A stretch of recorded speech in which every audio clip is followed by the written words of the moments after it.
Okay, I have my gun and I go to a city park and it's only me and one other guy there. And I say some words to the guy and then I shoot him and then go home.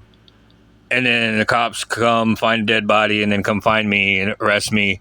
And then I get in front of a judge and the judge is like, well, what happened? I can't believe the cops, what they say. So did you, give me a factual basis, right?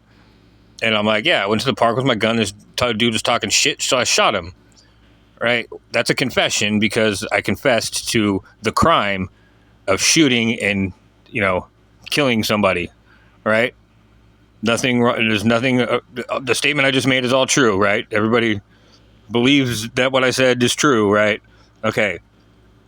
What's the difference if same thing, everything happens the exact same, except I just don't have a gun and I don't shoot the guy. I just walk to the park, say some fucked up words, and then go home and get arrested for a crime of harassment, right? But and go in front of a judge and tell the judge what happened. I went to the park and talked to a guy and then went home, got arrested, blah, blah, blah. All right? What's the difference? Is that second one still a confession? If I just told the judge, yeah, I walked to the park, I talked to the guy, and then came home. Is that a confession of harassment? Am I confessing to harassment? Why is it different? Why is it different from the first one? There's a victim, right? I mean, I say that jokingly, but I mean that's what that's the way the court's trying to frame this, and the way Matt and all the people down there think. So, at what point did he become a victim? The dead guy, sure. I mean, as soon as the bullet hit his forehead, he became the victim because after that he was dead, and so that's obvious. At the point his victimhood went from being a free man to my victim. But when does the harassment do that? You know what I'm saying? How do you decide that? There's numerous ways to look at just that. The point the person becomes a victim and when and who decides, right? I'm just gonna leave it at that. Y'all leave comments. When does that happen? Does it happen? Should it happen? You know what I mean? What should be the outcome of that? Like, I'll tell you what I think later, but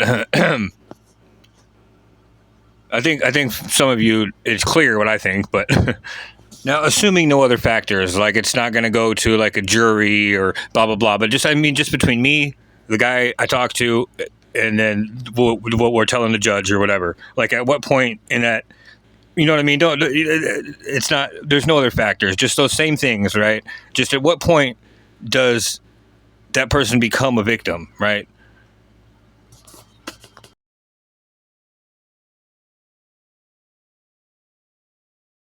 Now, here's another really easy one. Let's say you're out of town and I break into your house and steal a bunch of shit and then go home and I get caught with it, right? The cops get called to my house and they find me with all your shit. You are now a victim of crime, even though you were in a different state. But again, at what point did that happen?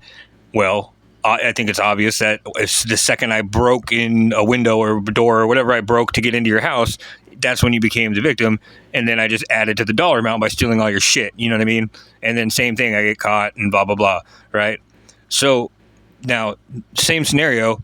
What if I don't break into your house? You're not there, but I sneakily get in there without breaking anything, and then just do some jumping jacks in your kitchen and leave and lock everything up and don't break anything or move anything. Have you been? Are you victimized still? Just because I was inside your house? You know what I mean? Does you know what I'm saying? Does that still lead to victimhood of something or not?